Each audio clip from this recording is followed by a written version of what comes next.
Good morning to everyone. आज हम लोग क्लास स्टार्ट करने वाले हैं एसेट्स। और ये जो क्लासेज होगी, जो बेसिक क्लास होगा अकाउंटेंसी का, और ख़ास तौर पे वैसे अभ्यर्थियों के लिए, वैसे स्टूडेंट के लिए जो कि 11th का बेसिक का नॉलेज लेना चाहते हैं। और ये जो है टॉपिक के नेम है एसेट्स। आज हम लोग डिस्कस करने वाले हैं only meaning of assets and classification of assets. मतलब ये कि एसेट्स जो संपत्ति है उसका मीनिंग क्या है और उसका वर्गीकरण किस तरह से किया जाता है, मतलब संपत्ति को कितने भागों में बांटा गया है।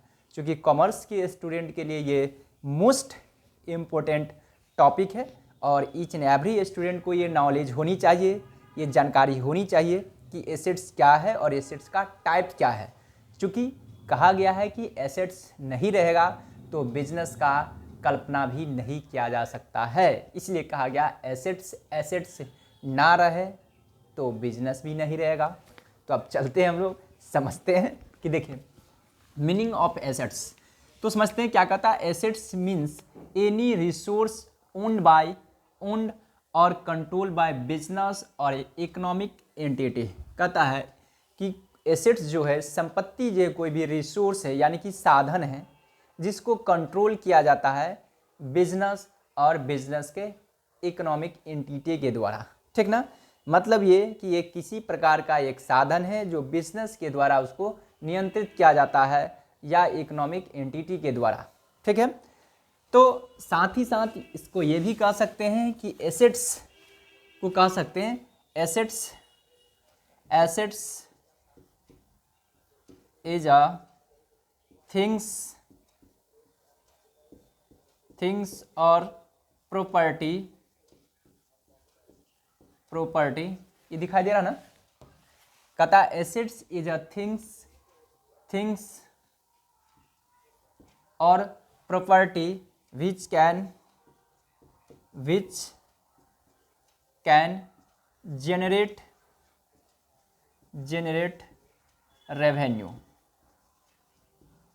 ठीक है, कहता है एसेट्स कोई थिंग्स है और प्रॉपर्टी है जो कहता है कैन जनरेट रेवेन्यू, जो रेवेन्यू को जनरेट करती है। रेवेन्यू मतलब इनकम, जो आय को अर्जित करती है, जनरेट करती है। अगर एसेट्स नहीं रहेगा तो आय का जनरेशन नहीं होगी। साथ ही साथ एसेट्स जो होती है ये परचेज किया जाती है या तो फॉर एडमिनिस्ट्रेटिव पर्पस या फॉर इनकम के पॉइंट ऑफ व्यू से, दो पर्पज से। हालांकि इनकम के पॉइंट ऑफ व्यू से भी परचेज की जाती है तो वो भी एक प्रकार के एडमिनिस्ट्रेटिव पर्पज से हुआ। जैसे हमारे पास कोई फर्नीचर है तो या तो हम उसको बैठने में इस्तेमाल करते हैं या फिटिंग में इस्तेमाल करते हैं, तो एक सर्विस हुआ। या प्लांट एंड मशीनरी परचेज करते हैं तो वो प्रोडक्शन के पॉइंट ऑफ व्यू से होती है। तो जब भी परचेज करते हैं एसेट्स, या तो फॉर प्रोडक्शन, ठीक है, या एडमिनिस्ट्रेटिव पर्पज से ली जाती है। ये हमेशा याद रखेंगे, एसेट्स परचेज किया जाता है, एक्वायर की जाती है या तो एडमिनिस्ट्रेटिव पर्पस या प्रोडक्शन। एकदम मैं जो बता रहा हूँ एकदम टेक्निकल चीज़ है जो सभी बुक में आपको नहीं मिलेगा। क्या समझे, एसेट्स जो परचेज की जाती है, एक्विजिशन की जाती है, या तो एडमिनिस्ट्रेटिव पर्पस के लिए या तो प्रोडक्शन पर्पस के लिए। ठीक है, या तो प्रशासनिक पॉइंट ऑफ व्यू से या उत्पादन के पॉइंट, जैसे प्लांट एंड मशीनरी यदि मैं एक्वायर्ड करता हूं तो प्रोडक्शन के लिए हो गया। ठीक है, प्रशासनिक तो ऐसे भी। तो अब मैं इसके डीपली नहीं जाना चाहूंगा, अब समझना साथ ही साथ क्या होता है जो इनकम को जनरेट करती है। ठीक है, और साथ ही साथ जिससे इनकम की जनरेशन होती है इन फ्यूचर में। अब हम समझते हैं कि एसेट्स का जो टाइप है क्या है। एसेट्स को जो वर्गीकृत किया गया है, जो क्लासिफाई किया गया है, इसको जनरली दो भागों में हम लोग क्लासिफाइड करते हैं। ठीक है, एक होती है करेंट एसेट्स,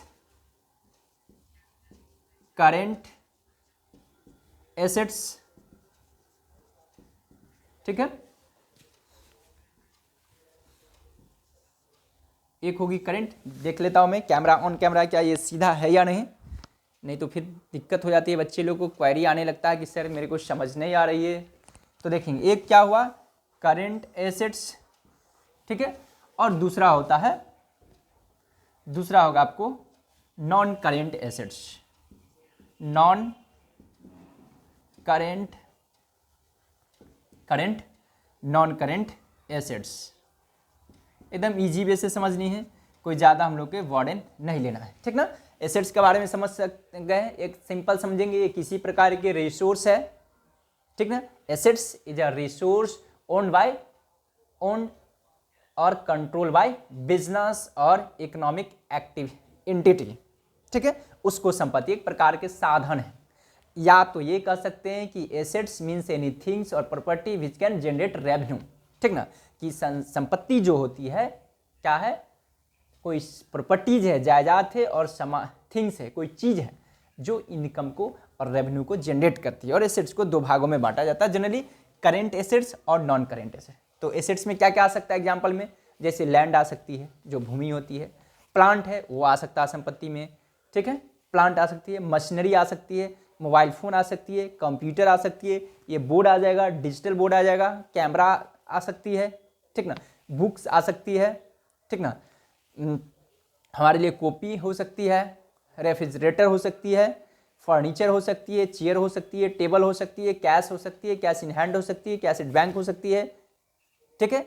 इन सभी को एसेट्स बोलते हैं हम लोग। साथ ही साथ डेटर होगा, प्रीपेड एक्सपेंसेज होगा, एक्रूड इनकम होगा, इन सभी को हम लोग क्या बोलते हैं, एसेट्स बोलते हैं। But there are lots types of assets, there are various types of assets, चाहे वो नेचर के पॉइंट ऑफ व्यू से या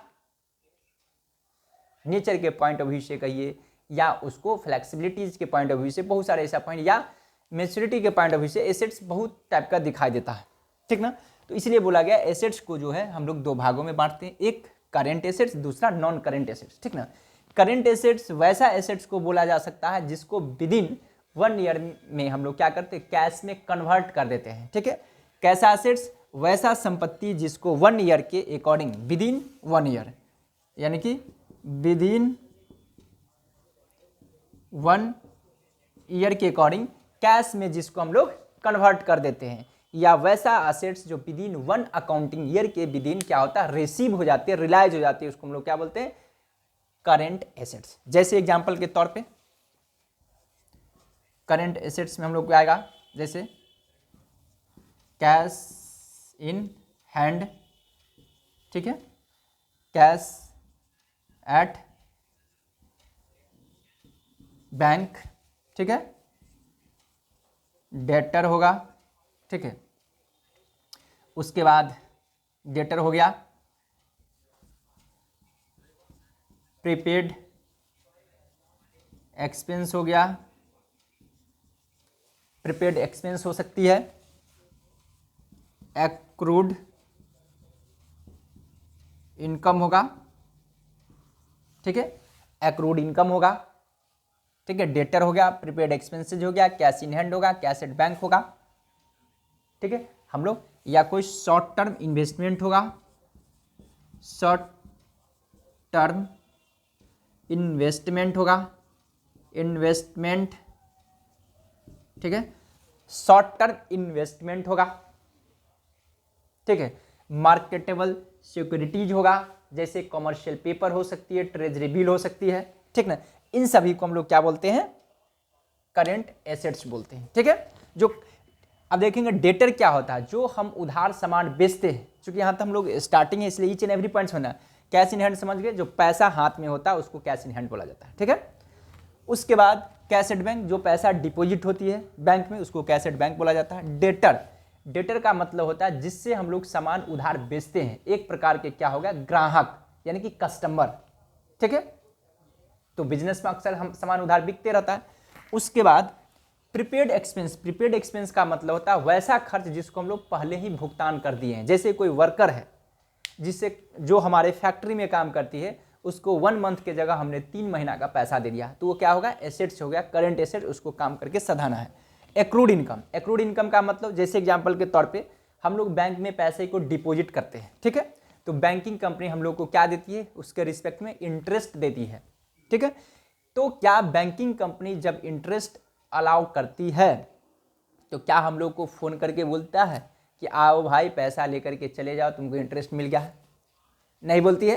तो क्या करती होगी, वो पैसे को हमारे अकाउंट में ही क्रेडिट कर देती है, तो वो भी क्या हुआ, मेरे लिए संपत्ति हो गया। क्या हम लोग को जब टाइम होता है या जानकारी मिलती है, जब आवश्यकता पड़ती है तो जा करके विथड्रॉ कर लेते हैं बैंक से, तो वो भी एक प्रकार क्या हुआ, संपत्ति है, पैसा रखा रहता है। शॉर्ट टर्म इन्वेस्टमेंट, वैसा इन्वेस्टमेंट जो 1 साल के अंदर के लिए हम लोग इन्वेस्टमेंट किए, जैसे ट्रेजरी बिल परचेज कर लिए, कमर्शियल पेपर या कोई भी मार्केटेबल सिक्योरिटी परचेज कर लिए, उसको हम लोग बोलेंगे शॉर्ट टर्म इन्वेस्टमेंट। इन्वेस्टमेंट का मतलब विनियोग, जो जिस पैसे को हम लोग आय को जनरेशन करने के लिए, आय को प्राप्ति करने के लिए कहीं पर हम लोग क्या करते हैं, विनियोग कर देते हैं। जैसे हम लोग मानकर चलो बिल्डिंग परचेज कर लिए, तो बिल्डिंग तो लंबी अवधि के लिए परचेज करते हैं, जिससे क्या होगा, या तो हम लोग रहेंगे या उसको भाड़ा पे लगाएंगे। लेकिन जो कम अवधि के लिए, जैसे कोई शेयर हुआ, शॉर्ट टर्म शेयर परचेज कर लिए, ठीक ना, उससे डिविडेंड आते रहेगा। डिवेंचर शॉर्ट टर्म हम लोग ले लिए, ठीक ना, तो ये शॉर्ट टर्म इन्वेस्टमेंट हो गया, ठीक ना। उसके बाद हम लोग को अपने लोग को क्या आएगा, स्टॉक। दिखाई दे रहा ना वहाँ पे, नहीं दिखाई देगा तो बोलना ऑन कैमरा में। स्टॉक का मतलब जो सामान हम लोग, ठीक ना, जो सामान हम लोग बेचने के लिए लाते हैं, ठीक ना, और हमारे पास जो बचा रहता है उसको क्या बोलते हैं, स्टॉक। जैसे मोबाइल फ़ोन जहाँ से हम लोग परचेज करते हैं, तो मोबाइल फ़ोन की कंपनीज में हम लोग जब जाते हैं, उसको शॉप पे हम लोग जाते हैं, तो उसके पास जो मोबाइल फ़ोन होगा तो देखना वो बोलता है स्टॉक, उसके लिए वो स्टॉक हो गया। जहाँ पे लैपटॉप की दुकान है, अगर उसके पास लैपटॉप है तो उसके लिए स्टॉक हो गया लैपटॉप, ठीक है। कोई इलेक्ट्रॉनिक दुकान पे जाते हैं शॉप पे, अगर उसके पास इलेक्ट्रॉनिक आइटम है तो उसके लिए स्टॉक हो गया। यदि कोई बुक के शॉप पे जाते हैं, वहाँ पे बहुत सारे बुक्स पड़ा हुआ है, उसके लिए वो स्टॉक है, ठीक है। स्टॉक का मतलब जो सामान हमारे पास होती है दुकान में, बिजनेस में जो अवेलेबल होती है, जिससे हम लोग बिजनेस करते हैं, उस गुड्स को क्या बोलते हैं, स्टॉक। एक तरह से गुड्स का जो सामान बाइंग और सेलिंग करते हैं, ठीक है। आई होप कि हम लोगों को यहाँ तक समझ में आ गई। एक बार मैं अपने से पुनः ऑन कैमरा देख ले रहा हूँ, ऐसे तो आप लोग बता रहे हैं, ठीक है, ओके। इसका मतलब मैं और नीचे लिख सकता हूँ, तो कोई दिक्कत यहाँ तक, स्टॉक हो गया, ठीक ना। अब यहाँ पे हम लोग आते हैं नॉन करेंट एसेट्स। देखो यहाँ पर क्या था, विद इन 1 ईयर में जो एसेट्स कन्वर्ट कर देते हैं, ठीक ना, या जो विद इन 1 अकाउंटिंग, 1 वर्षों के अंदर या तो प्राप्ति हो जाती है, या 1 वर्षों के अंदर जिसको कैश में कन्वर्ट कर देते हैं, उसको क्या बोलते हैं, क्या, करेंट एसेट्स। अब नॉन करेंट, जो करेंट नहीं है, इसका मतलब है कि वैसा एसेट्स जो 1 वर्ष से अत्यधिक अवधि के लिए होती है, ठीक ना, वैसा एसेट जिसको 1 वर्ष से ज़्यादा दिन के लिए हम लोग परचेज करके रखते हैं, जैसे लैंड हुआ, बिल्डिंग हुआ, प्लांट हुआ, मशीनरी हो गया, ठीक है, ये सब क्या हो गया, नॉन करेंट एसेट्स, ठीक है। तो नॉन करेंट एसेट्स के एग्जाम्पल में हम लोग को क्या आएगा, इसके एग्जाम्पल में आएगा हम लोग को, जैसे लैंड होगा,